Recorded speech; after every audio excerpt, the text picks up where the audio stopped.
can't hear myself. Can y'all hear me? Yeah. All right. This is my good friend and mentor, Nadine Russell. We met at the PDC conference last August in a workshop with the same name.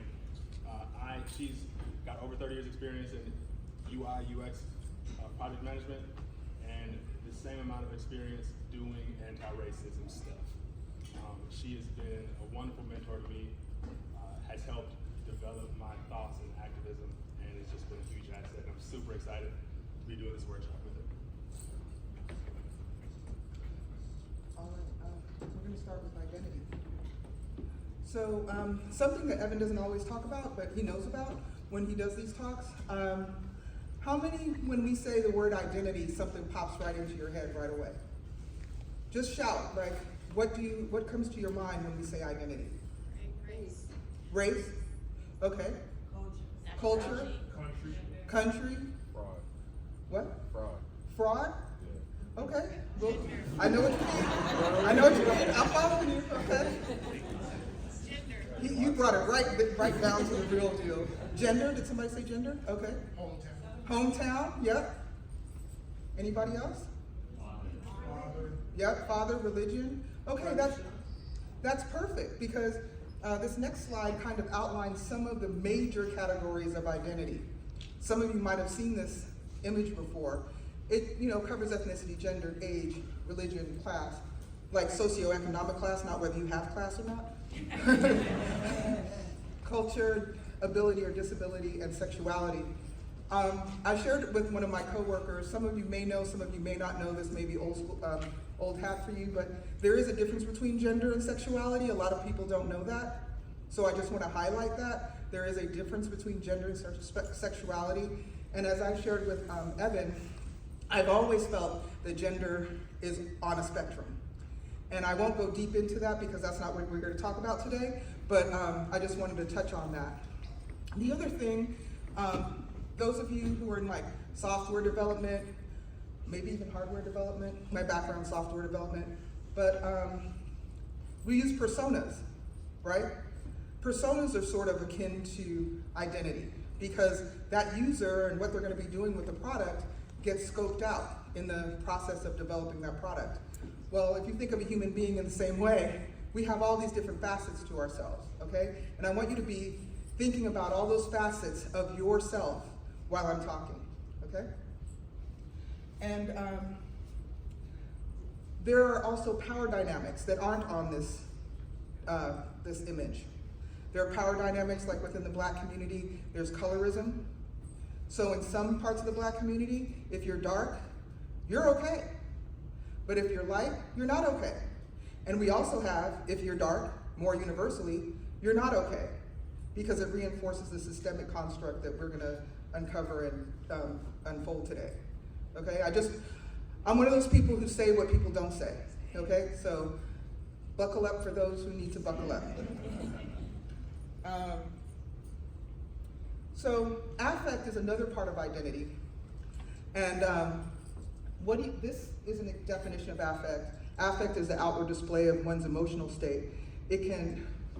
One can express feelings verbally or by talking about events with emotional word choices and tone. A person's affect also includes nonverbal communication, such as body language and gestures. So the thing that we don't often talk about is the fact that, people just rub you the wrong way when you meet them. You can't just even put your finger on why you can't stand that person. Anybody ever had that experience? Okay, good. Okay. So these are the things I want you to begin to talk to yourself about and think about, even after you leave this workshop today, but especially while you're in the workshop today, okay?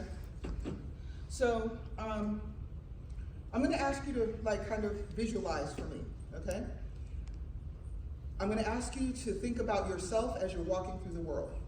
You get up in the morning, you take your shower, you do whatever you do to prepare to get out of your dwelling for the day. And as soon as you're about to hit the door, your reality changes because of identity. You have an identity when you're with your family. You have an identity when you're with your coworkers.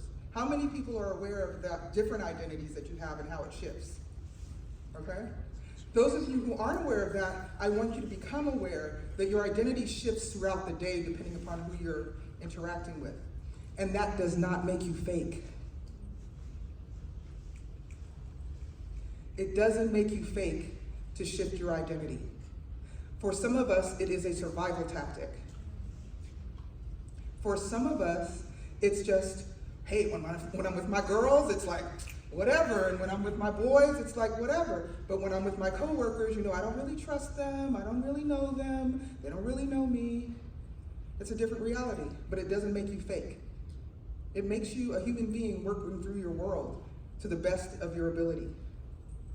We've been having a conversation about race since George Floyd, and I know we've been having a conversation about race in this country way longer than that, but a lot of people woke up to this conversation in the last couple of years.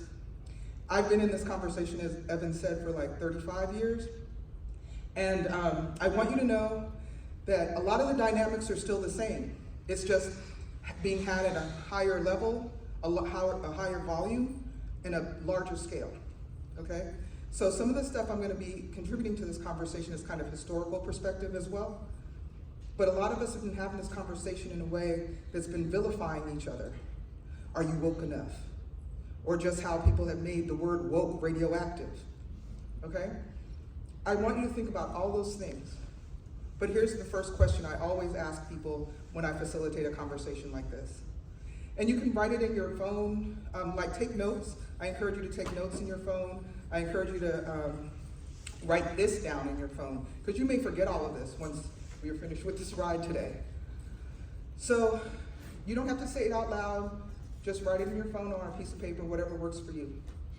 How do you identify racially? Write it down.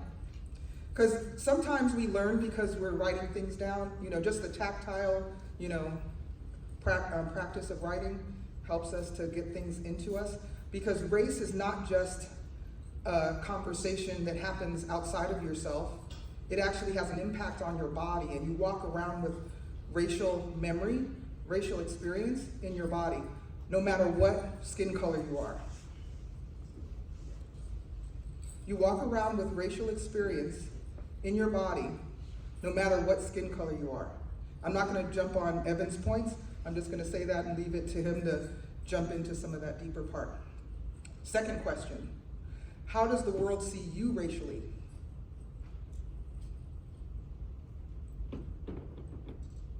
So as an example, I was born in Jamaica.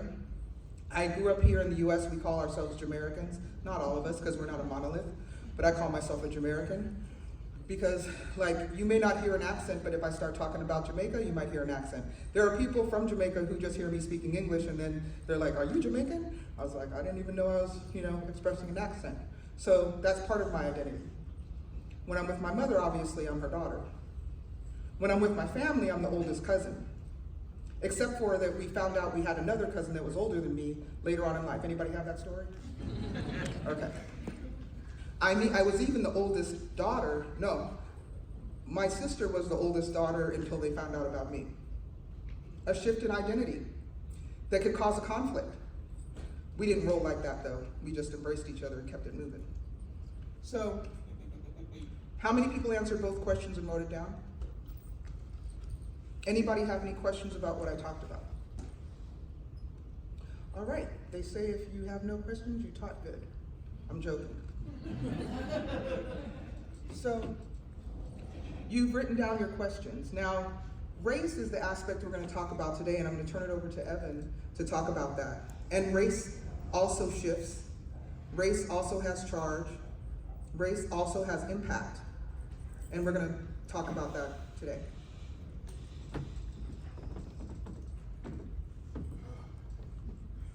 I like to start by telling people why I'm here, because it is not out of the goodness of my heart. I missed my 5-year anniversary yesterday because I was here talking to students. I'll say that again. I missed my 5-year anniversary yesterday, and I spent it, instead of hanging out with my wife, I was in the career fair, talking to students, trying to hype somebody up and trying to make somebody feel confident that they can get a job. Today, Today I'm missing a funeral for my first cousin. And instead I'm talking to you because I care that much about mentorship. What right do I have to complain about wanting more black people in tech when I haven't done my job, when I haven't done everything I can to try and get more black people to tech? So that's why I'm here today. But also, I remember a couple weeks ago, a friend of mine calls and he says, Evan, I need to talk to you about something. I don't know how to handle it. He had been in his manager's staff meeting, a bunch of folks in this meeting. And his manager has said some disparaging things about DEI and diversity and yada yada. And he stands up and he says, Black History Month is coming up. Matthew, the only black person in the room, Matthew, would you be willing to give us a presentation about what Black History Month means to you? And I said, he says, is that okay? Is that normal? Should I? I said, bro, that is crazy.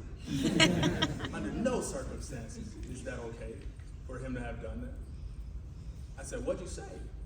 He was like, I had no idea what to say. So all I could do was like chuckle and say yes.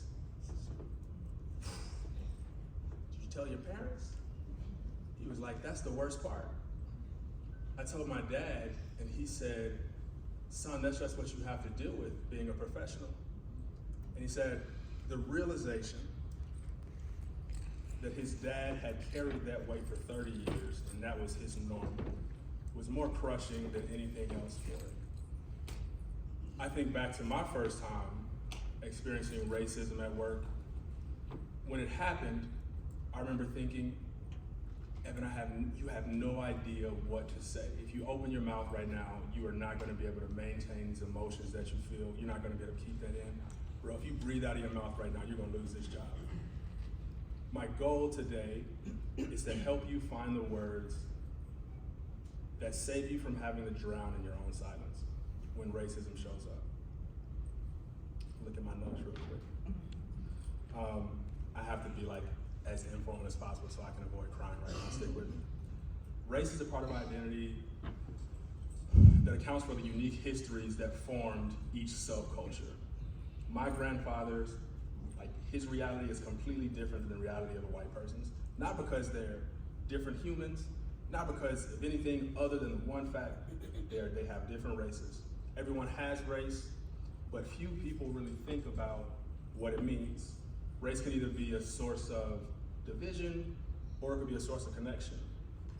Race can help give you strength, give you encouragement, give you hope, or it can just downright tear you down.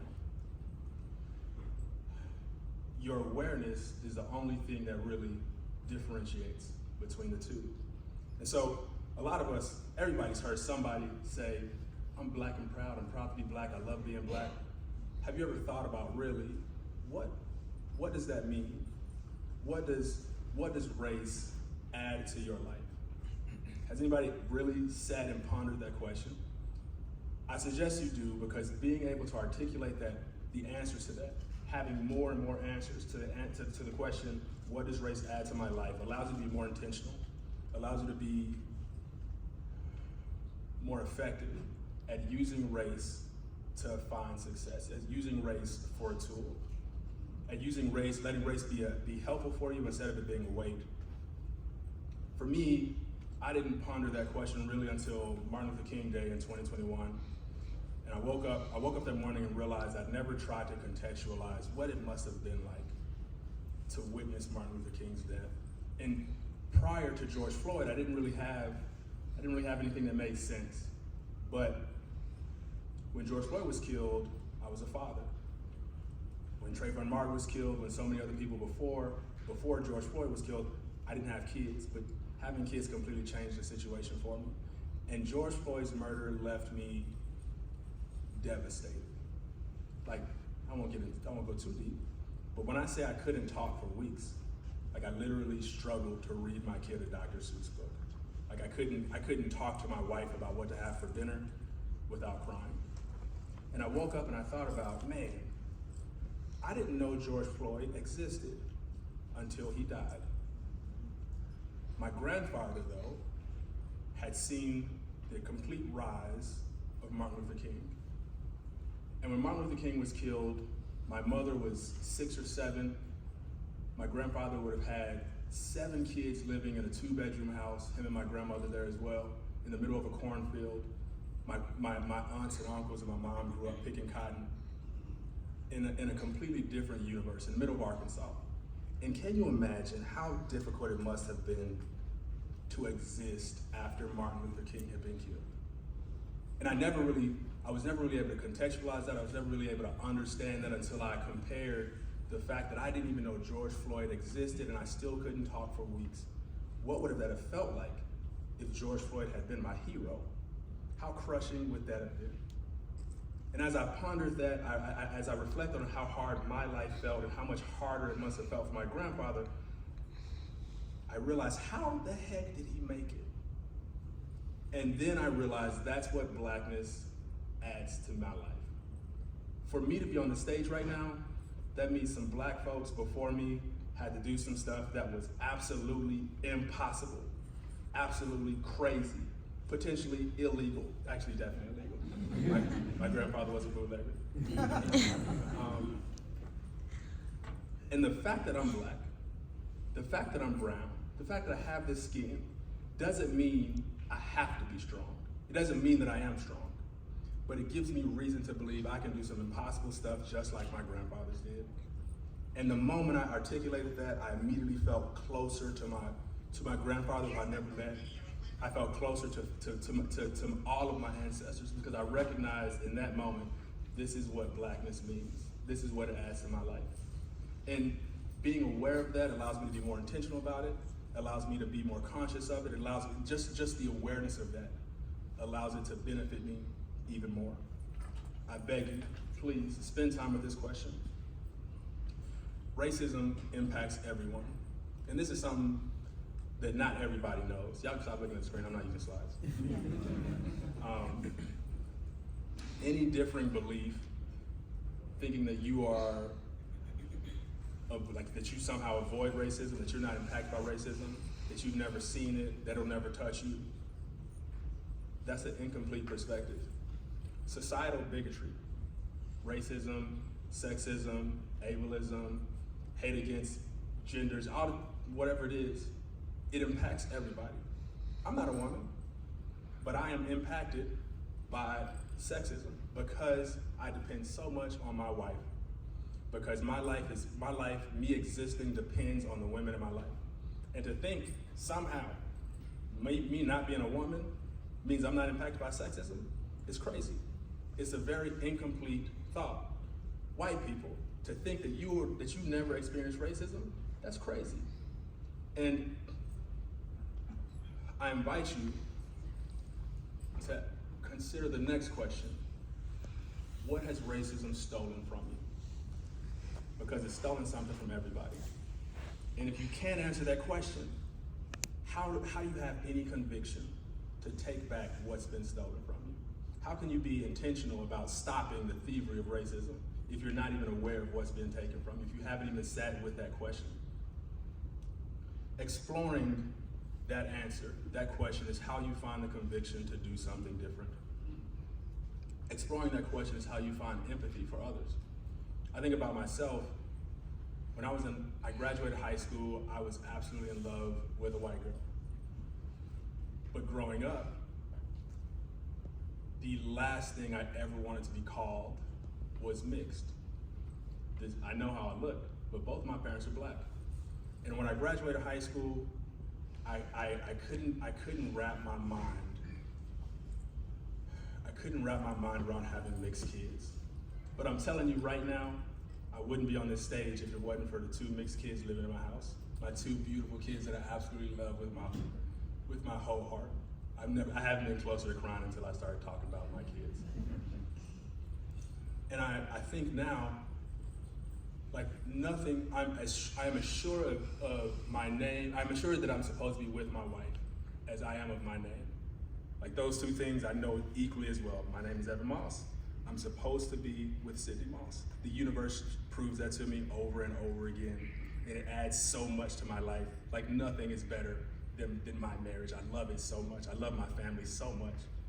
And the idea that racism could have stolen that from me, like I could have almost been an idiot enough to walk away from absolute, pure, beautiful love because of something as silly as skin color. I almost victimized myself in that way. And usually I was at a bar once and I had to come talking about race with a random white guy. And I said, you're a victim of racism. He said, no, I'm not. How could I be a victim of racism? I'm white. And I said, you somehow think that you being white means you can't understand my humane experience. Racism has tricked you into thinking you are so different. You are so different that you will never experience this problem. Racism has tricked you into thinking, for some reason, you can't comprehend the sadness that I feel, the emotions that I feel in the face of racism. That's crazy. Think about it. Everybody in this room knows how dope it is to see your black friend, to get that black handshake. You know how beautiful black joy is, right? Like, y'all know how good dinner is at our house. How sad is it? How sad is it? How sad is it? How sad is it that so many not black people live and die and never experience our beauty, right? Exploring this question, what has racism stolen from you? What has racism stolen from the people around you? Is how you find empathy towards them. Because the moment I realized, oh, it's racism that made you think that you can't understand me, I feel bad for you.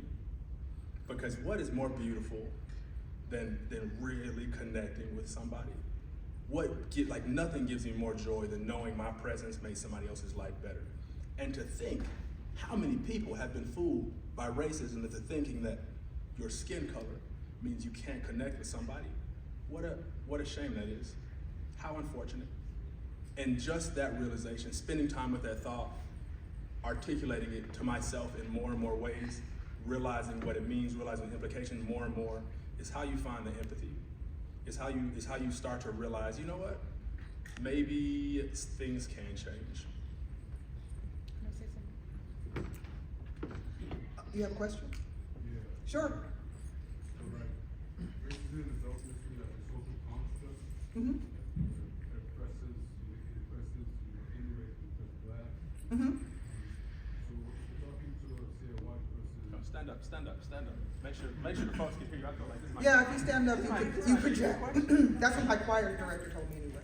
There's mics. And there's a mic right here. Yeah, you can interrupt us if you have something you want to. Y'all hear me in the back? All right, forget this mic. You're gonna need it.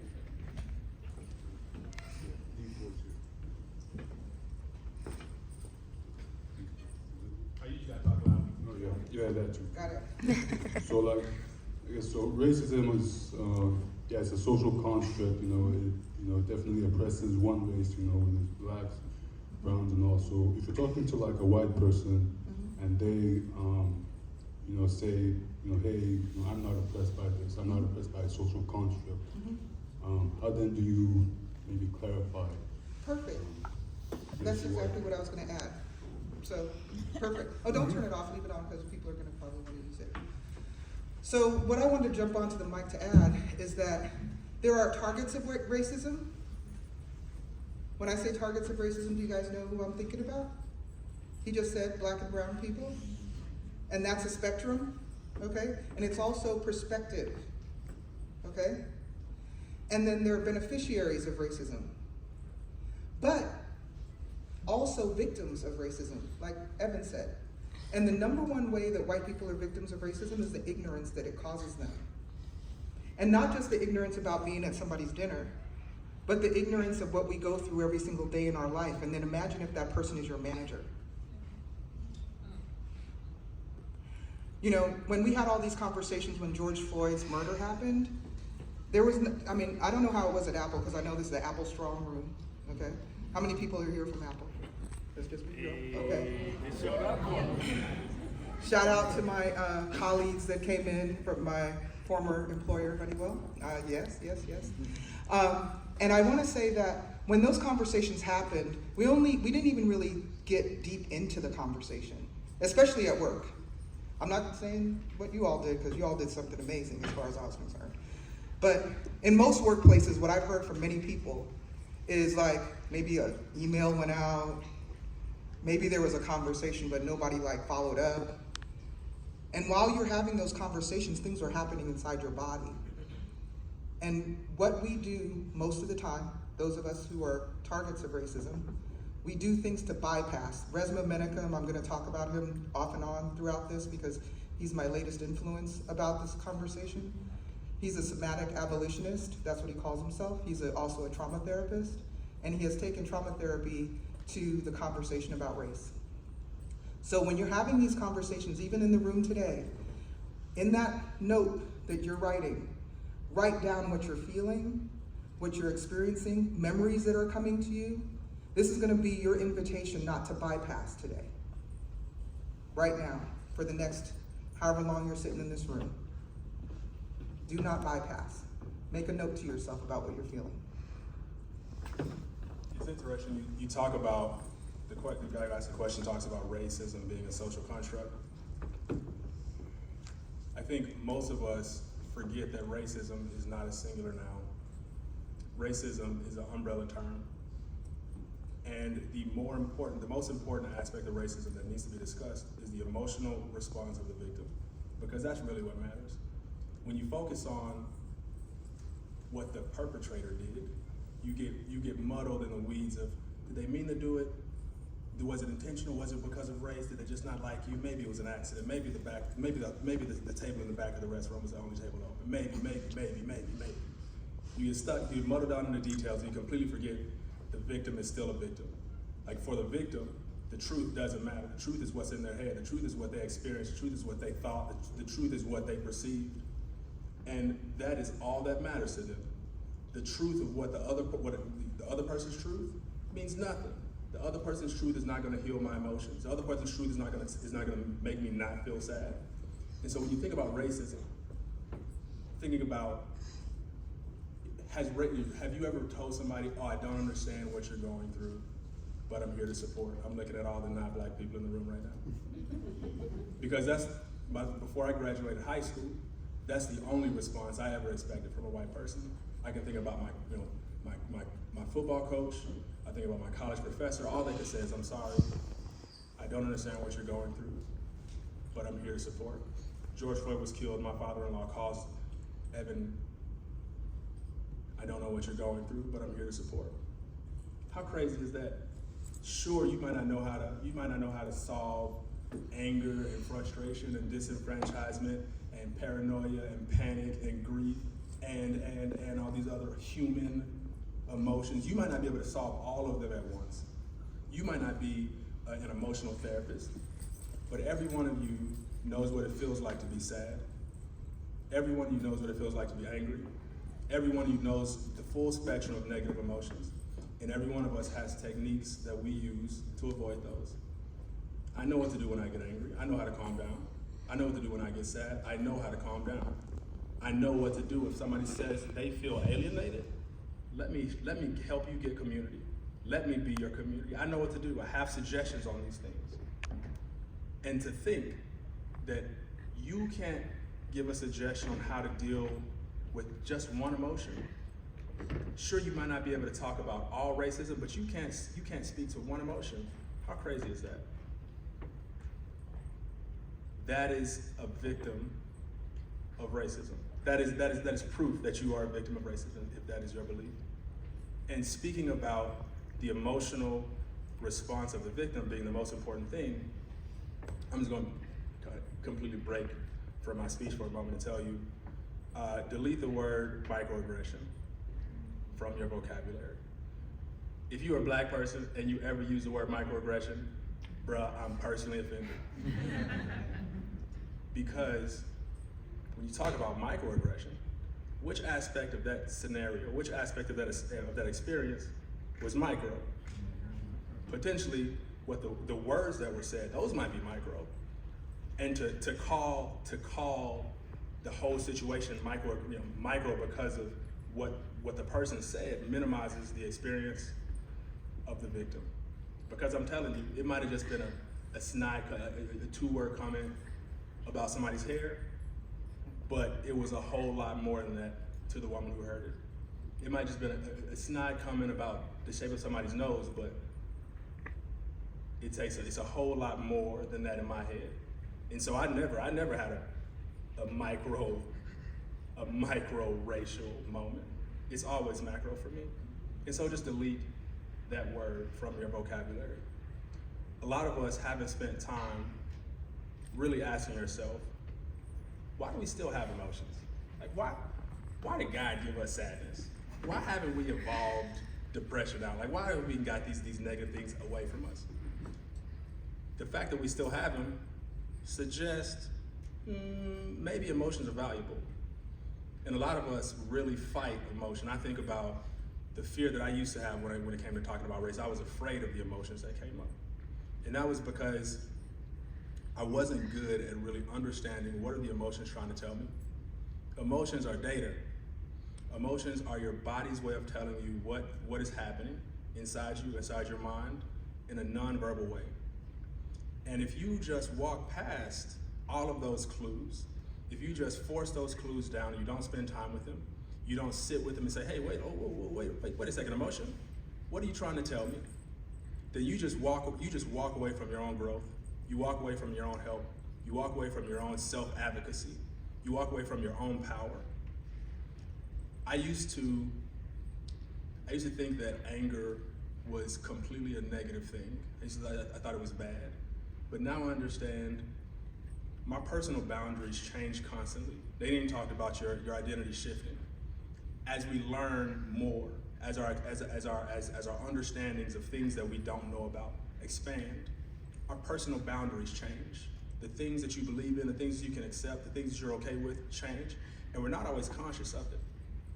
And before I learned to really spend time with emotions, I completely missed the fact that anger is telling me, ooh, there's a boundary there. And you didn't know about it. But now that you know about it, ooh, I'm better. I'm more of myself. I'm more capable of existing in a successful, in a productive, in an effective way. I used to think sadness was worthless, and immediately I wanted to be as far away from sadness as quickly as possible. But now I understand sadness highlights areas of my life that need more care. Right? And instead of avoiding it, I can sit with that moment and I saw it. I can sit with it long enough. I can sit with my sadness long enough to realize, oh, I thought it was this, but really it was that. This is what needs more care.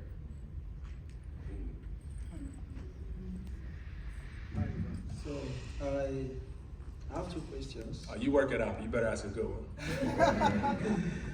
So I didn't grow up here, so racism is a little bit different for me.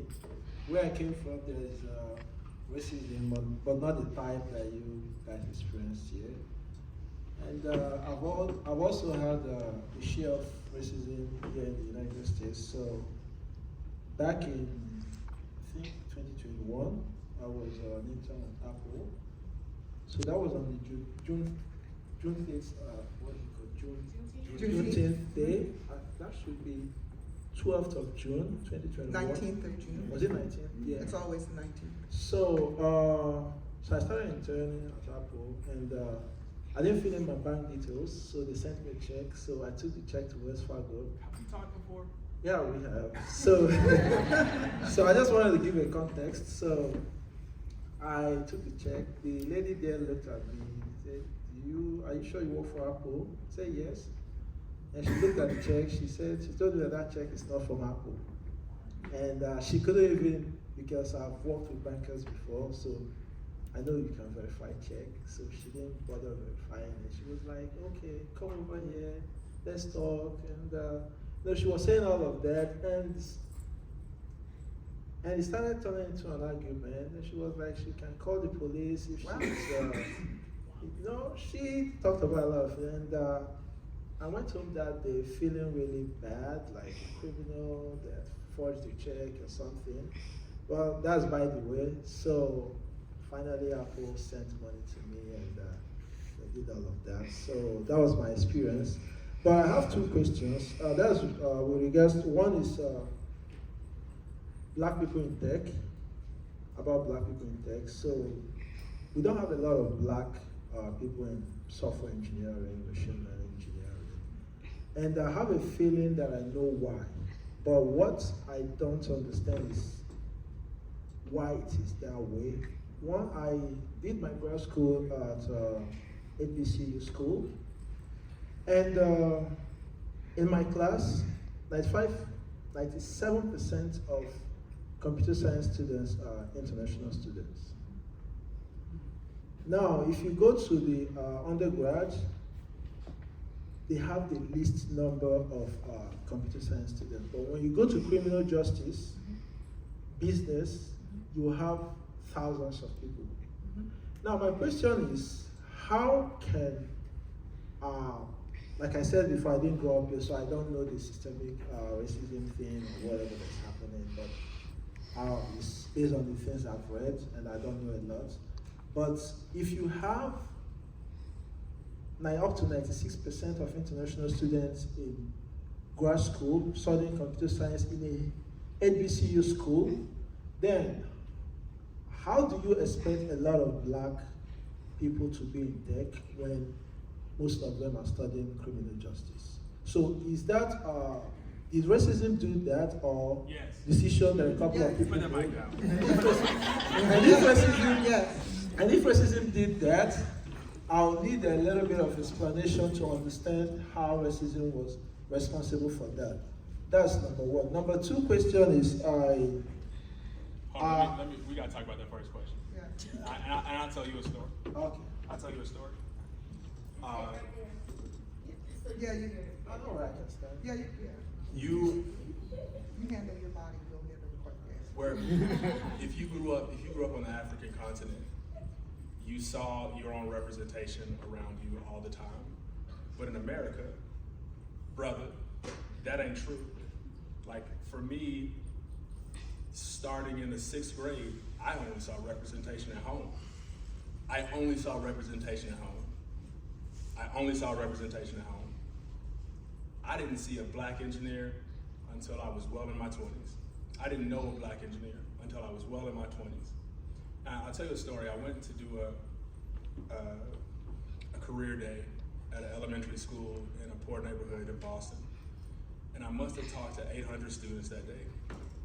And there might have been maybe 5 that were not black, not Hispanic.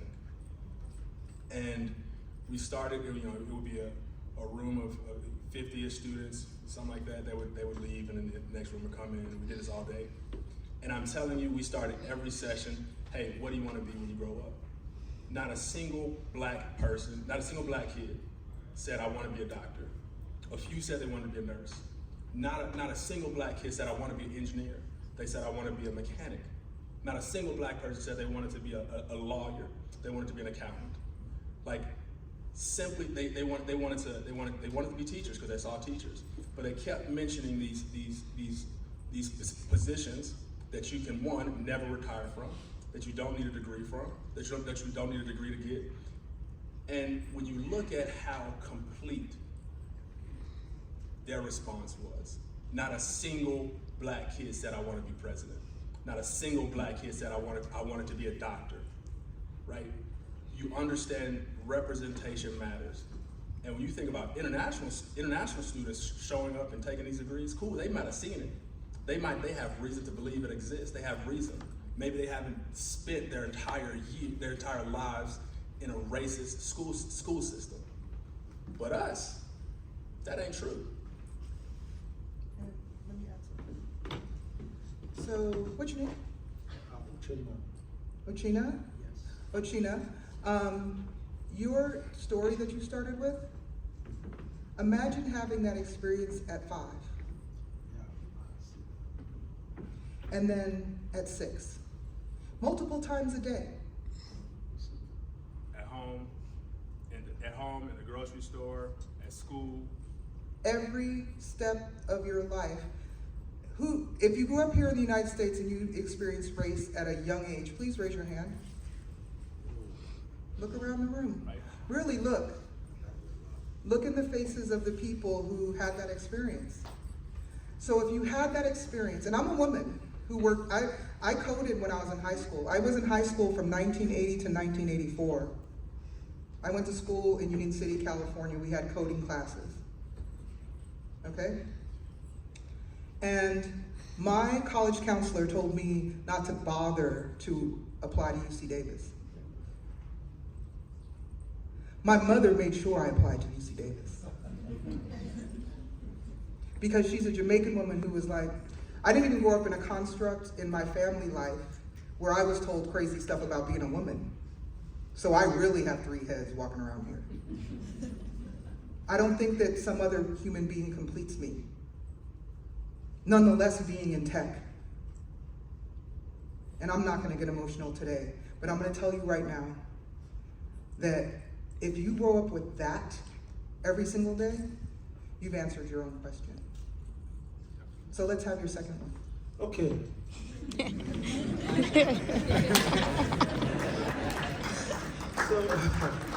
So the second question is this. I see how Evans talked about racism. He's very passionate about it. And there are a couple of other black folks out there are passionate about it. There's this guy that I listen to sometimes. I saw him, no, I have not met him, but I listened to one of his podcasts on YouTube. His name is, I think, Omar Johnson. You know, so. Dr. Umar. Omar, That's what yeah. he's talking about. Omar Johnson. So, and he also speaks about racism as passionate as you do. But I don't know. I'm not from here, so. So my question is this: why is it that black folks here, the activists, don't agree on the path to follow? So I'll give an example. So you talked about how racism, robbed you of your happiness having your kids. I'm assuming that your wife is a white person. Good. But then It would have been real confusing to have a I wanted to be sure. So, but that guy, I've listened to him. He said the reason why black women don't get married often is because. Bro, what are you doing right now? I'm asking a question. I'm asking a question. The reason is because the black guys don't marry Take a deep breath in. black women, they go ahead and marry white. And he said that he would never do that or allow any of his kids to do that. And me, I do not agree with that line of thought because I think he's practicing racism. Do you understand? But what I don't understand is why he doesn't see things the way you do the way you see things. And because I feel like if the black people are fighting racism, there needs to be a sort of an agreement or the best path to follow to take Not to that issue. completely cut you off, but let's reflect for a second. Are you Nigerian? I'm Nigerian. Okay. You know the history of Nigeria? A little. Okay. You know what's going on with elections in Nigeria right now? Please don't go there. Okay. Oh, okay. I told you we have our own kind of racism. But see, no, wait. We have our own kind of. But here's the point. You started your question with, I can give you a quick answer, but I'm going to say connect the dots because I'm a dot connector, okay? Nowhere on the African continent do we have one way of doing anything. And we certainly don't have one solution for anything because black people are not a monolith. We are not a monolith. And let me say historically, it's good for us to all have different ways. Because I'm an agilist, and I believe in diversity. Not diverse from whiteness, but diversity of voices. And because of that diversity of voices, I don't like Dr. Umar whatsoever. If YouTube literally like plays in one of his videos after a video, I'm like, nope, I don't even want to hear his voice. But I do understand who he feeds and why that is something that people need to hear. Because Evan has threatened me to write a few books. And one of the books I think about writing is Stages of Wokeness. And every single person, I wasn't going to touch on this, but there's this term called Negrosis. Anybody heard this term, Negrosis? Okay, yeah, have a seat. I didn't want to touch on this, but this is a term. Those of you who've watched Unprisoned, there's an episode that covers Negrosis. And Stages of Wokeness, this idea that I had, all of us, when we become awakened to our blackness, we take a journey. And one of the stops on that journey is I'm black. And a lot of us don't go beyond that. I'm not gonna even say grow beyond that, because for me, every single expression of blackness is valid. For me. That might be different for Evan, might be different for people in this room, but I want to see you happy, whole, and thriving. I'm not gonna tell you how to survive your life. And if that's what it takes for Dr. Umar to survive his life, and what it takes for other people to survive their life, that he has millions of followers or whatever, if that's what they need at that station in their life, I'm gonna let them have it. Just go, if you have questions. This man talked about me marrying a white woman. Okay, go ahead. Just If not, I want to go respond to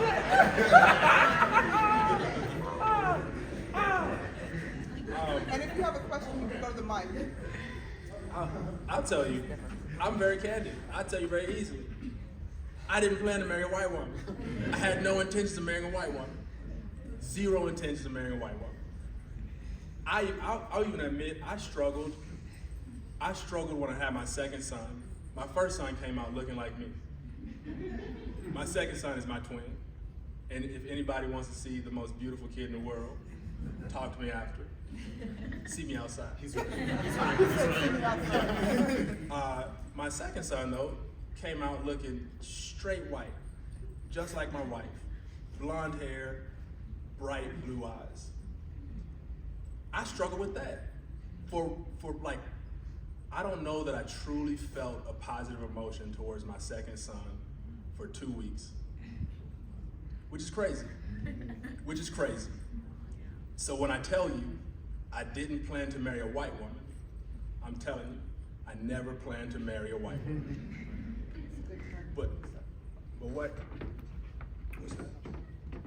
But what had happened was, I met my wife and it was absolutely undeniable. This is it. This is all the way it. I was so sure, it got to the point where I thought to myself, Evan, I don't think you can risk letting this go. Cause I'm almost certain I ain't never seen nothing like this in my first 25 years of living. And I expect I'll be 70 before I meet somebody else who matches me like she does. And I was so sure of that outshined whatever thoughts I had about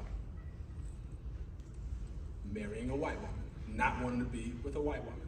And I'll tell you, is it better to raise 2 kids in a house that only halfway knows love? Or is it better to raise kids in a house where love just seeps out of the effing cracks? Always, constantly. You see my kids at home, you see my kids anywhere. They are happy, they're joyous, they're laughing, they're having a great time, and it's just painfully evident that they are raised in love. And what's better? Having kids that are really loved, that are well-rounded, that can grow up and be like legitimate citizens of the world, allies to everyone, who can grow up and actually make change. Is it better that I create those humans, or should I just focus on, I'm supposed to be with a black woman? Think about what is more powerful when it comes to fighting racism than a white man trying to fight racism, than a white man who understands racism and can talk to other white people about, wait a second, this is what you're missing. Wait a second, you can't dismiss my words because I don't have black skin, and you can't just call me an angry black man. No, you have to listen to what I say. Right? What's more powerful than a white man who understands and can talk about racism. And I'm telling you right now, Britt, I am making a white man who will understand racism. Because y'all, if my son Hendrix walked in here, you would say that's a white kid. But I'm telling you right now, except for his hair is curly. The double helix is in there still. But I'm raising a kid that everybody else will see as white. But in my house, everybody who knows him knows my son is black, and he will always be black, no matter what anybody else thinks about it.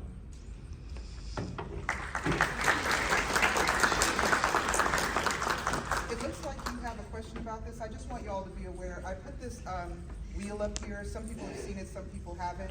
But it's a wheel of emotions. And when I started learning about my emotions, yes, in therapy, I was in therapy at 16. I'm 56 years old right now. And most of us don't even relate to most of the words on this wheel. You can look it up on the internet. There's millions of versions of it. But I encourage you to take some time with yourself to familiarize yourself with those words on that wheel. Okay, go ahead, bro. I'm sorry I cut everybody, but I kind of was feeling a bit angry and a little bit anxious. Sure. Conversations going on. So my mother actually married a black man. Okay. And we talked about what racism took away, and I feel like since the age of 6, I had a lot of things taken away from me. My mother kind of went towards him. So I'm getting a bit angry, but it makes me mad because this whole conversation is like, Do not apologize. She gravitated towards him instead of being my sister. Right. What kind of left us to, fend for ourselves. And I had to basically be a man by myself and really understand what it is to be black, because he didn't know how to raise a black African-American male. So a lot of things that I've seen, young men getting killed and black people getting killed, it angers me, because I always got, he was a religious person, this is Christian and all this other stuff, and doesn't, and it makes me mad and it gets me really frustrated, because I'm like, you took that away from me, and I had to do a lot of things in my life to get where I'm at. So my question to you is, how do you not feel angry about racism and about these things? Because for me, that's all I feel is anger when we do talk about it. Yeah. Everybody else gotta sit down. Y'all gotta sit down. No, I think you stand there if they want. Come back. I'm going. I'm gonna talk for a while. Let me jump. How many of y'all have either embodied this perspective yourself or heard it expressed from a black person? I don't talk to white people about race. You ever heard anybody say that? You never heard anybody say they won't talk to white people about race? Oh, it's hard to, right? It's absolutely hard to. Just understand, as a society, we've somehow silently agreed that we're not going to talk about race. We're not going to talk about racism. Some people like to think that not talking about a problem will make it disappear. Crazy. I don't know no problem that you just don't talk about it, it just disappears, right? What not talking about racism and race does is it ensures that you won't have the words to use when you need to talk about it, when you have to talk about it, when you have to address it. And it's not even just talking, it's not having practice, having that conversation limits the number of words you can use when you're thinking to yourself, right? And I suggest for you, at one point in my life, when George Floyd was killed, all I could articulate was anger. But that wasn't all it was, because being angry doesn't justify not being able to speak. Being angry didn't justify why it was so hard to leave my house, because just angry, Evan, that N-word will walk anywhere. When he's, like, if it's just anger, F the whole world, right? And I suggest, like, for me, what made the difference was realizing, again, I pointed at you because I was like, my white wife. Like, for me, it was kind of different for me. Like, when George Floyd was killed, I was a zombie walking around my house. Like, literally listening to music, the wrong note on the music, that might be enough to like make me literally crying in the corner in my kitchen. And for me, only being able to articulate anger wasn't enough, because I still lived in this house with a white woman. I had kids with a white woman. My life, my livelihood depended on a white woman, and I needed her to understand what I was going through. And anger wasn't enough. Anger didn't justify it. Anger didn't explain it. My usual tricks for anger weren't working, and I know anger very well, and nothing was working. There has to be something more. And it wasn't until I sat for hours, sat for days, asking myself, what do I feel? What do I feel? What do I feel? Learning and finding and seeking the words, till I realized, oh snap. Part of this is anger, but also part of this is sadness. Part of this is remorse. Part of this is panic. Part of this is so much. And it's the feeling of anger starts to diminish as you are more and more capable of articulating your perspective, of articulating, this is actually what happened. Do you know nobody in the whole universe could ever tell you what you did or did not feel? Right? Nobody can ever look at you and say you're wrong when you're talking about your emotions. And so you want to have a conversation about race? You want to have a conversation about racism? You want to have a conversation about identity, something that you care about, something internal to you? Then you talk about how you feel, because nobody can ever tell you you're wrong. And the moment you say it out loud, you immediately know, okay, I know how to deal with sadness. This is why it matters. This is why you shouldn't do X, Y, or Z. This is why I responded this way. And for you, it's literally just not having this conversation. You might have had it like in your family, but like exploring this more and more with other people, finding out what was your racial experience? How did you respond? How did that feel for you? What emotion did you feel? Oh, I didn't realize that's what that emotion was. Because it's so similar, it feels so similar to anger, I just mistook it as the wrong thing. And you can't treat sadness, you can't treat panic, you can't treat terror in the same way that you treat anger. And instead, if you're mistaking all those emotions for this thing over here, you just live your life, you end up 30, 40 years old, and all you can feel is anger.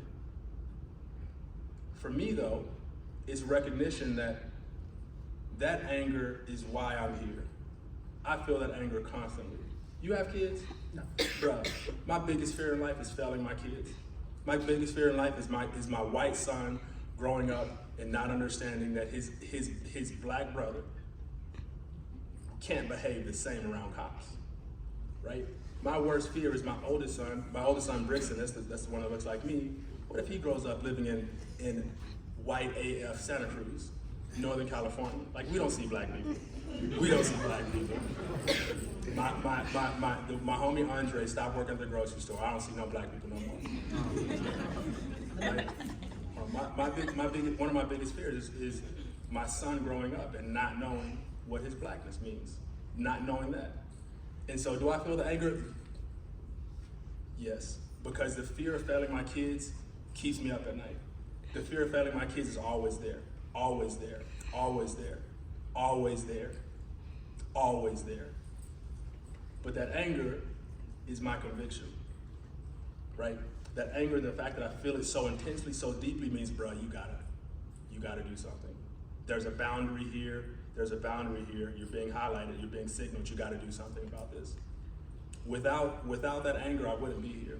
But also understand, if I hadn't learned to articulate my emotions, I wouldn't be here. How'd I get on this stage today? I'm a effing master at articulating my emotions. That's all I do. That's all I do. That's literally all I do. I sit in these meetings at work and I listen and I think, oh, there's an emotion. What was that? This is why they shouldn't do that. This is why that's a bad idea. All the stuff that I'm talking right now, I don't read books on this subject.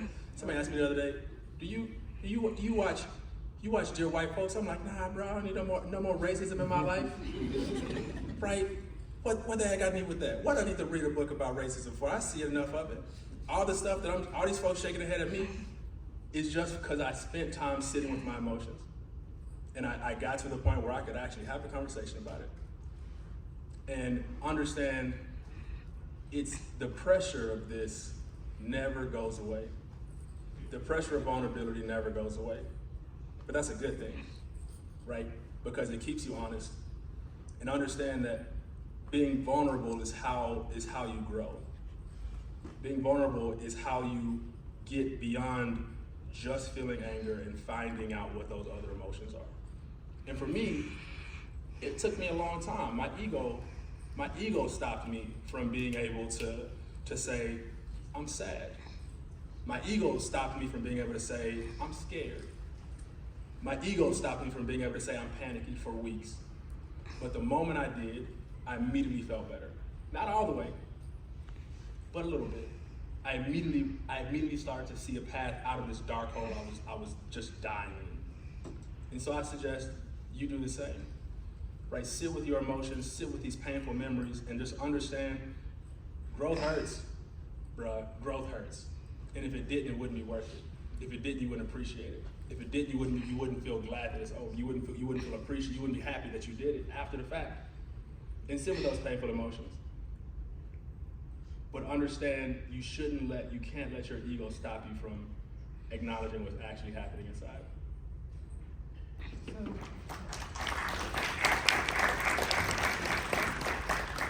I just want to answer one thing, because, yeah.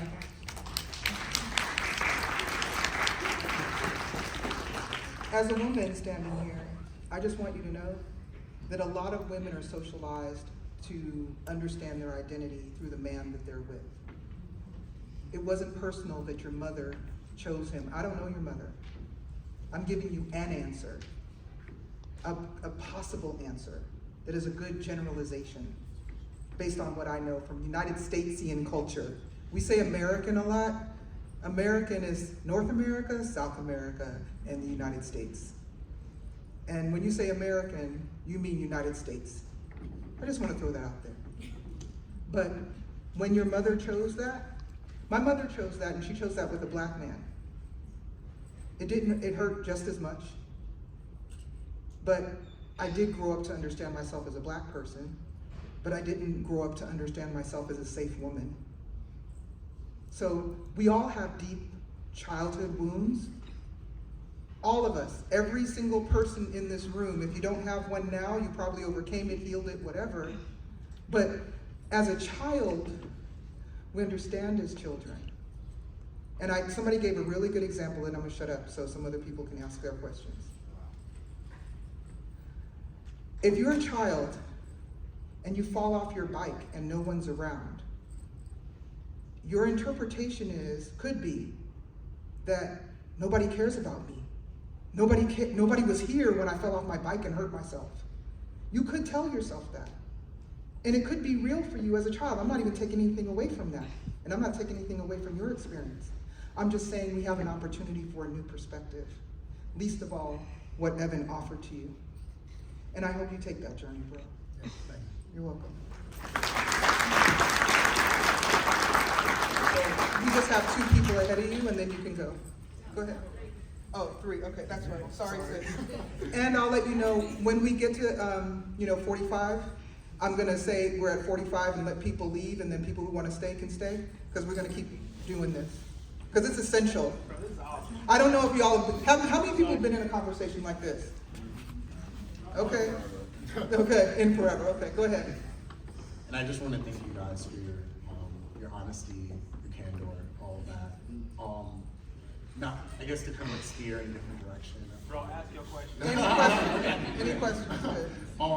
I guess as someone that has locks and has like textured hair, et cetera, and coming into becoming a young professional, I had a lot of these conversations with my mom, my family, my parents, about different ways, I guess, to like style my hair, or these ideas of like professional hair. And I just kind of like wanted to hear your guys' thoughts on, how you kind of like carry your own personal identity in terms of like our hair or just like general like expression as Black people as we enter the workforce.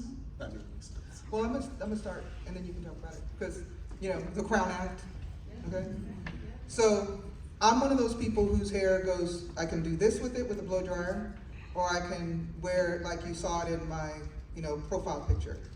And I do both. But every single one of us goes through the conversation with ourselves about what's professional.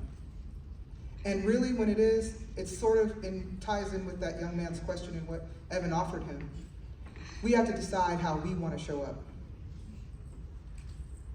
Really. Because that's the only thing that's going to change the external. If more of us show up. Because I'm going to tell you this. What Evan said in his conversation about the people that went before us that paid those prices, are you willing to be a person that goes before somebody who can come behind you?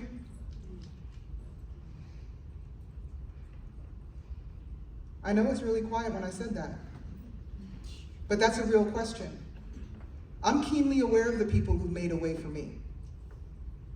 And I'm keenly aware that if I don't wear my hair like this at a job interview, I may not get the job. And I just want to get in the door. But another sister, I'm going to make a way for her to be who she is, if she's got locks. Because, you know, I got uncles that got locks. They're Rastafarians, and they don't have locks. But they're Rastafarians to their bone. And just let your human expression be. I want you to be okay with your hair.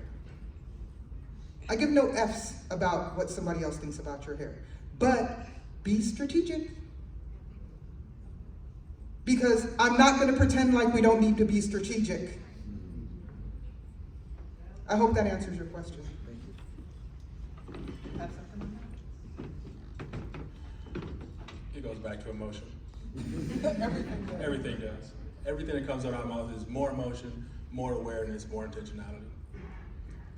And for you, it is, what are the emotions that you tie to your hair?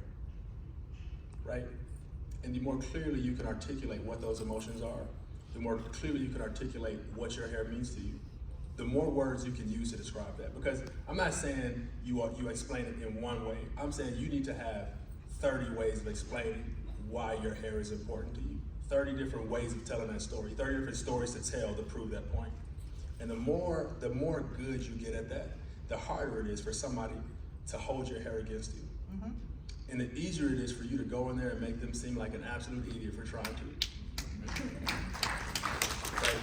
Like we undervalue the fact that having this conversation is a skill. This ain't no gift.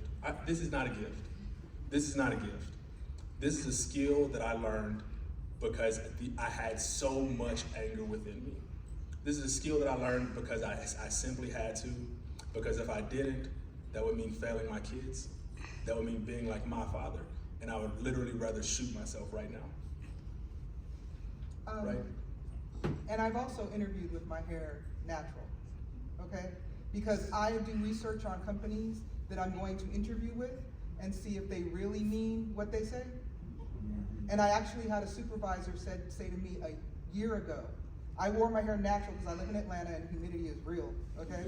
So I wore my hair natural for a long time. And one day I wore my hair like this. And she never gave me a compliment. I do mean never. Until I wore my hair like this. And I told our boss, I don't care what she thinks about my hair. Okay? So, but with conviction and all that, you know, I deliver. I remember what Anthony D. Mays said. You can say all you want if you deliver. For me, I think back to that first time I saw racism at work. It wasn't because of hair. I barely got that. But in that moment, I realized, Evan, if you start talking, you have about 5 seconds worth of patience. Like if you open your mouth right now, if you can't prove your point in 5 seconds, you are literally at risk of just losing your temper and losing the job. Now though, having felt this pressure, having heard the words in my head so many times, knowing that I have an infinitely many ways of articulating my point. Now I don't worry about that. Right now, all I've done is just lengthen the amount of time I have to remain this cohesive, coherent, productive person. And for you, it's getting to a point where you have all the words you need, but you also are able to wield this pressure, to feel this vulnerability, to know, that nothing bad can come from it. The outcome might not look like you think, it might hurt, it might not be perfect, but no matter what, it's a learning experience. No matter what, you know how to be better the next time. No matter what, you can grow from it. And so it starts with, what does your hair mean to you? And the more you can articulate that, the more capable you are of advocating for that.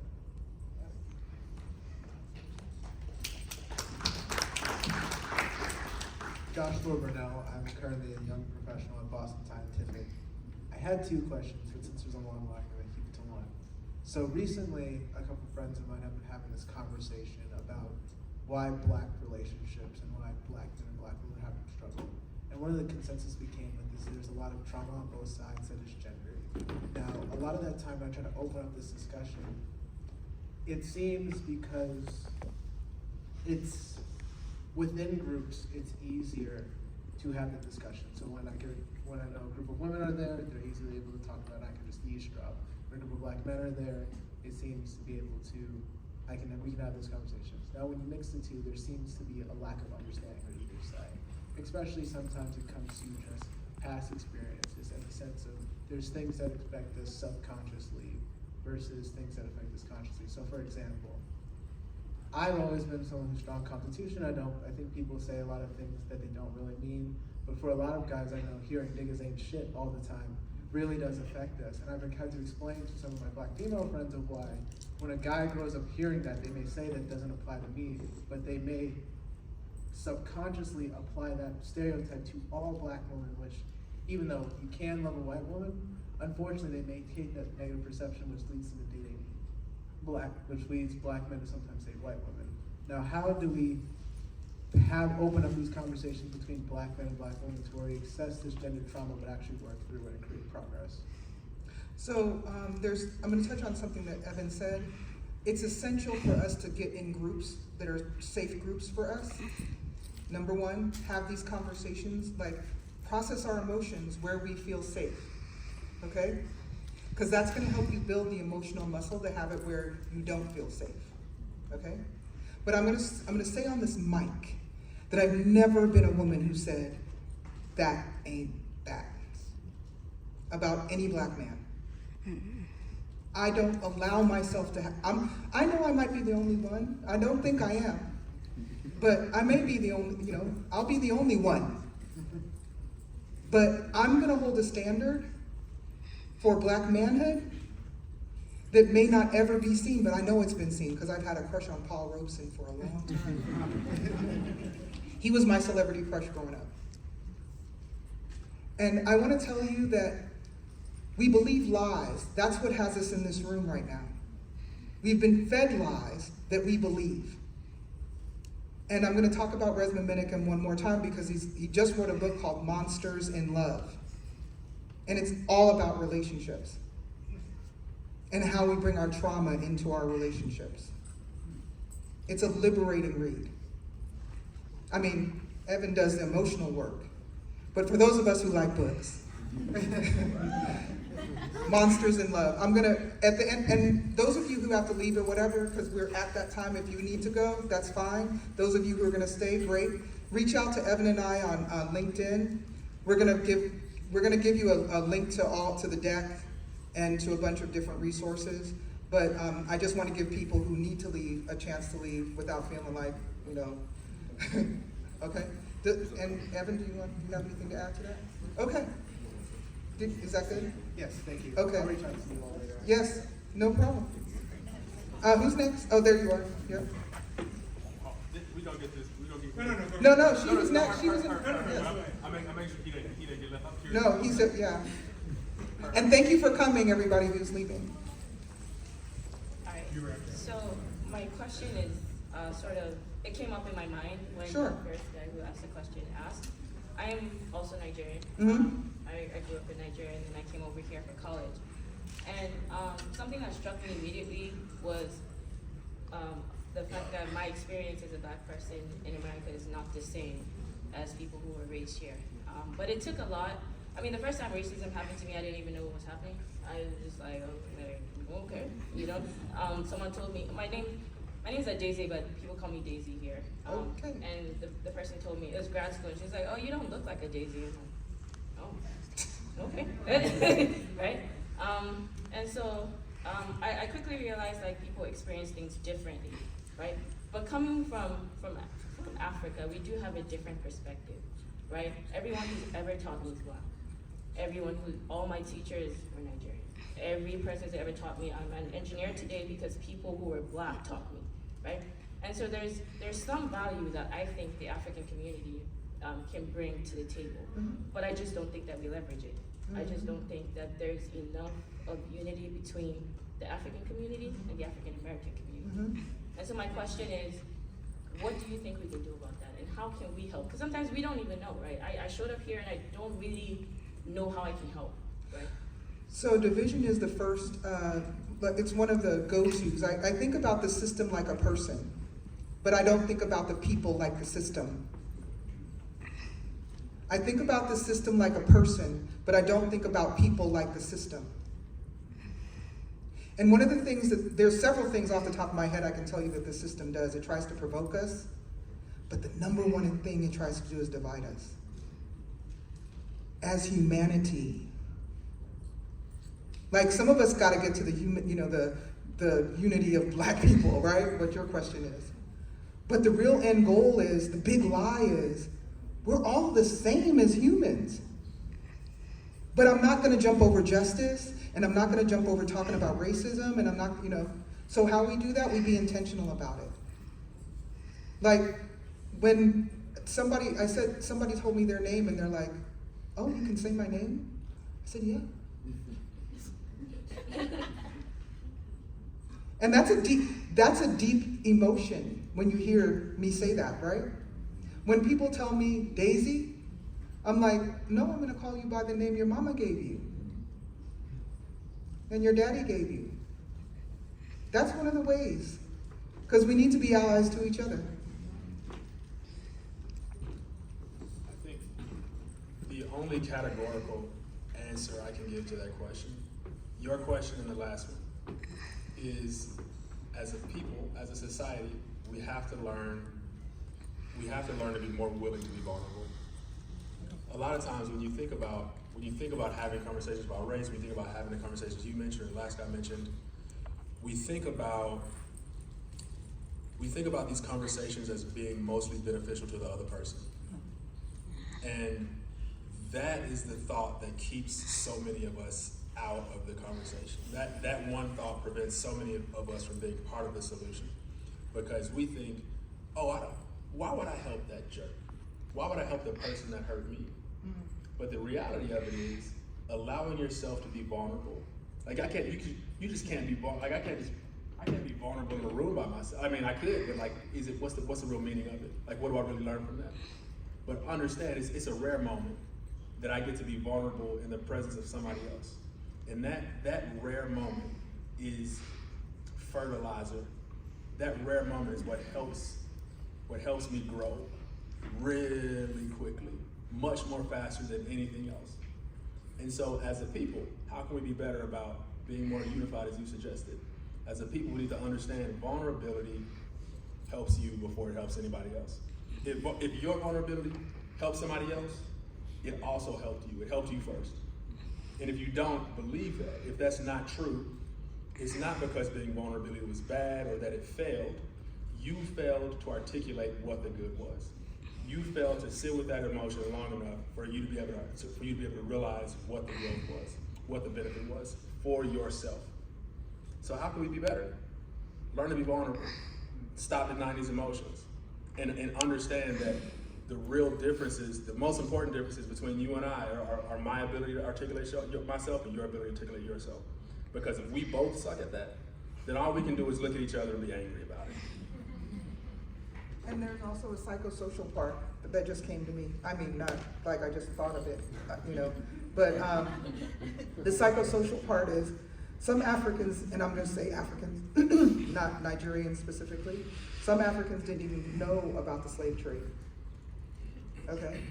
And some Africans knew about it, but there's like this deep, like, emotions are written on our DNA, I'm talking to scientists in here, okay? Emotions, like, I'm a genealogy geek, okay? And I saw Blair Underwood on some show, and he had this affinity for Paris, not knowing that he had an ancestor who was a big-time black person in Paris, okay?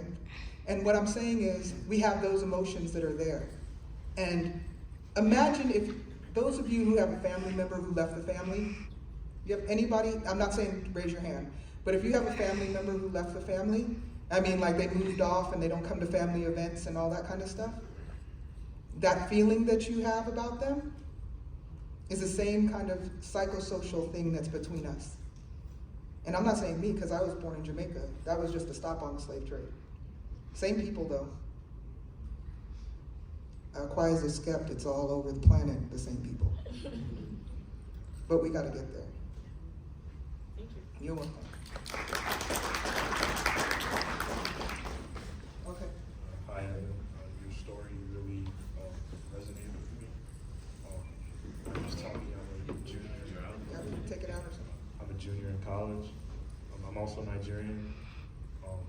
My grandparents moved to the U.S. in the 60s. The people behind you saying speak up. Oh, I said my name's Tony. I'm Nigerian. You keep looking at me though. I agree with what Adeze was talking about. My grandparents moved to the U.S. in the 60s, and this was the summer before my freshman year of college. My cousin was getting married, and she called me into the room. She was like, my grandma, she was like, I know you're going to a PWI and everything. I don't want to live to see the day that you're with an African American or a white person. And I was stunned.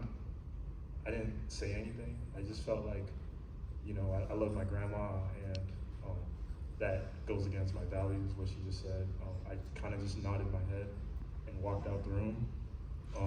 How do I continue this conversation with my grandma in the most emotionally intelligent way?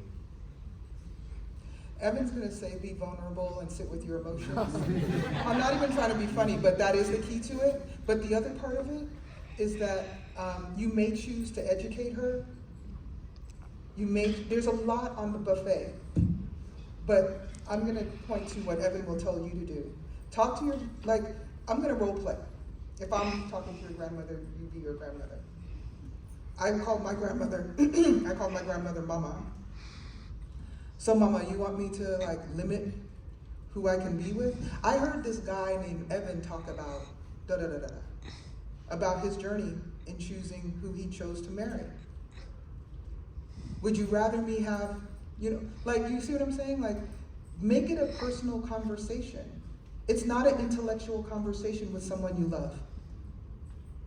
It's a deep personal conversation with someone you love. So sit with yourself to try to find the words and share them with her. There's your own words as part of it. Come on. Part of it is educating her about your stance, but another part is understanding where does that come from for her. Because that, you recognize the ridiculousness of that thought. What? Was I not supposed to say ridiculous? Did I say it wrong? No. You're right. You're right.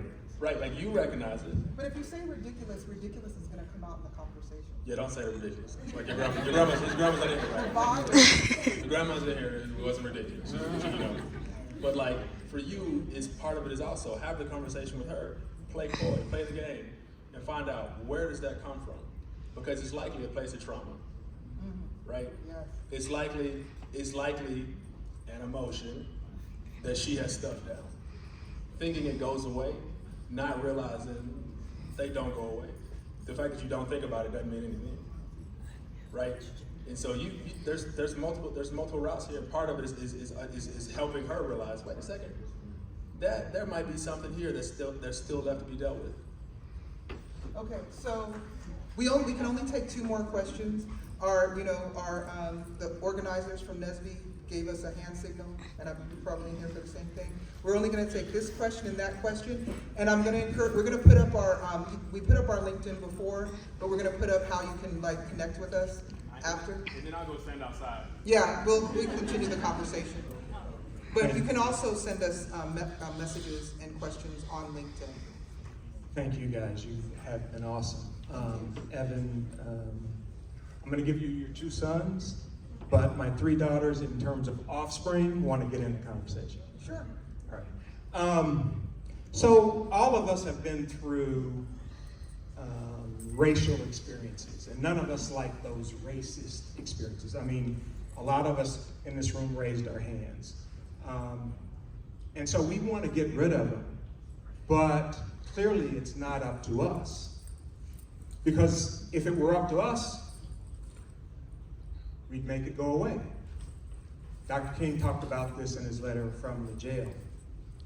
So when Mr. Floyd was killed, I saw all those people marching, and they didn't look like me. I mean, so like we had this moment, and then DEI became this thing. And now there's this backlash to DEI. And so I say all of that to say, if it's not up to us to make racism go away, how do we make this more than us just talking in here? How do we actually make this a reality? Did we say it wasn't up to us? No, I don't think we said that.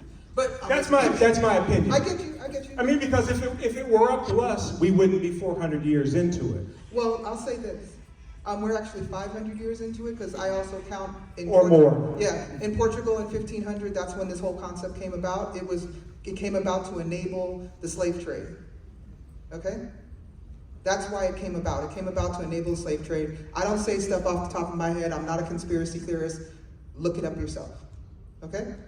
And I'm saying this to say that it's up to every single one of us, because we are individuals, but we're also citizens of a planet. And at every scale, it's up to us. Yeah, not black people, all of us. All of us. That's what I mean. There's other than black people in this room right now. I see y'all. And I mean all of us. Right. But really, more than anything, we need white people to get on board. That's what I'm 100%. But I'm also saying, because Evan started with that, he said it's more powerful for a white man or woman to speak intelligently and, effectively about this subject. So I'm not going to belabor the point, but I think that point's been made, right? Is that good? Sister back there at the back. Feel guilty now. Don't feel guilty? My question is similar. Okay. But I will go ahead and say it. First of all, I want to give kudos to therapy. Yes. Me It's a too. real thing, and it helps. Yes. So the second statement I was going to make is simply that when I think about what the world was when I was a young girl, and I was alive when Dr. King was killed, and what it is today, there's some real differences, but there's a lot of similarities. Exactly. And it does feel like it's a little bit more difficult now than when I came into life as a professional. I was a child when Dr. King was killed. I wanted to hear your comments on what some of the strategies are now that's going to be effective moving forward, given that we have people now want to say that, we can't even talk about the history. They call it they have a code word for it, but it's the most ridiculous thing I've ever heard of, that, we're banning books and trying to tell people what to teach in high school or K through 12. So I think the challenges are significantly higher when you attack it from that perspective of the education system and what we're allowed to talk about in the classroom. And I just wanted to hear your thoughts on that. So every day through history, that 500 years that I talked about, there's always been backlash to progress. Some of you have learned, because you came hip to this, that the post-Jim Crow era, the antebellum era, when black people started to vote and there were black people in Congress. We don't learn about that, but there were black people in Congress even back in the 1800s because black people went to vote and, you know, exercised their citizenship, and there was backlash to that. There's always backlash. What is the strategy? Persist. I was in a workshop, NSBE is the bomb. I was in a workshop, yeah, I know, I dated myself. Y'all don't say that anymore. But I was in a workshop yesterday, and one of the people who was a CEO, a CISO, he said, "You don't fail until you quit." And I'm not trying to be trite or anything. The strategy is do what you can do in the going and comings of your life to make a difference. You don't know who's watching. You don't know whose life you're impacting for the good. You don't know whose life you're encouraging, strengthening. I told the woman that I wore that same dress, moderated, da-da-da-da-da. She almost moved to tears because she had a horrible situation in the situation that I moderated. I'm trying not to, give too much away and disparage people because of their bad behavior. But you never know how you're going to make a difference. You know why we're standing on the stage today?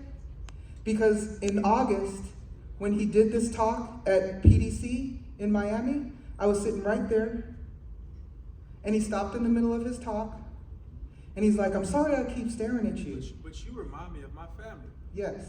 And I said, "You are my family." We agreed about that, and that's why we're standing here today. Don't let norms, what other people think, stop you from what you're supposed to do, because everybody on this planet, sitting in these seats and standing on this stage, has a purpose. That's why we have black inventors we hadn't heard about. That's why we are marveling at the things that our coworkers do, because they refuse to be muted. I'm going to borrow a term from another workshop that I was in earlier. This whole thing is about getting your voice and building the muscle to withstand the ignorance that racism costs all of us, and especially our white brothers and sisters, cousins, whatever you want to call them. Because if they weren't part of us, we wouldn't be able to procreate with them. And I still think I'm part of I have affinity for animals and just all of creation, really, if you believe in that. So just honor yourself. Honor what you know is true inside yourself, and give that gift to everybody else. That's what we're doing. It's working for us.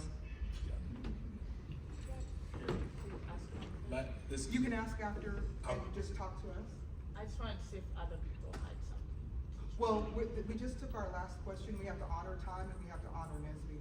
But we're happy to talk to you after. My answer to your question is more people need to absolutely refuse to be silent. Because I don't know what I'm talking about here. I'm not educated in this. Like, I could be completely wrong. I could be leading all y'all down like a horrible route. But this is my only option. And this is the only thing I can do to quiet the incessant nagging that the fear of failing my kids is, right? I'm only here because I refuse to be silent, and I'm willing to say the wrong thing if that means, I'm willing to say the wrong thing in front of 1,000 people if that means I get it right in front of my kids, right? And the idea of not doing anything to protect them is just makes me feel filthy. And if more people refuse to be silent, if more people were able to articulate their experiences and why those matter, and if more people were willing to share that openly, and if I was no longer special, right? Like if what I'm doing on stage was the norm, if all of you knew 5 people personally who were doing what I'm doing, how bad would racism be? How much better would the world be? And if nothing else, the reason I call it Let's Talk is because it's hard. Racism is a lack of awareness. you can't possibly be racist after you are aware of the detriment of what racism is, unless you were just a bad person, unless you're just a psychopath. And those exist, but I don't believe there's one in this room. I doubt it, right? And I call this Let's Talk because without conversation, without words, you can't raise your awareness. Without words, you can't do anything to stop the social bigotry that plagues us all. I invite you to check out the link. Let's Talk About Race is the story of how I digested George Floyd's murder.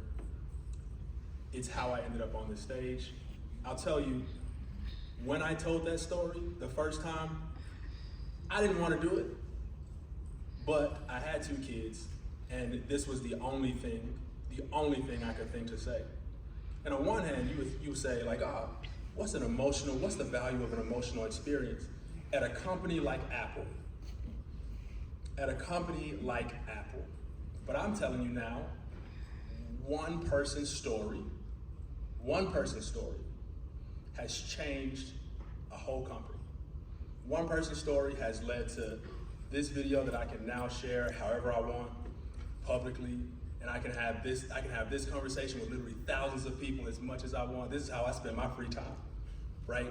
And thinking about, on one hand, what good does sitting in a dark room by yourself and pondering your emotions get? $40,000 worth of scholarships. Because that's what I gave out. That's what I gave out this year. $40,000 worth of scholarships, right? Because I refuse to be silent and I told this very emotional story, I've gotten countless people jobs, countless people internships at Apple, at other companies. I've brought more people, I've been able to influence Apple to bring more people to this conference, to bring more people to other NSBE conferences, to show up to other things, right?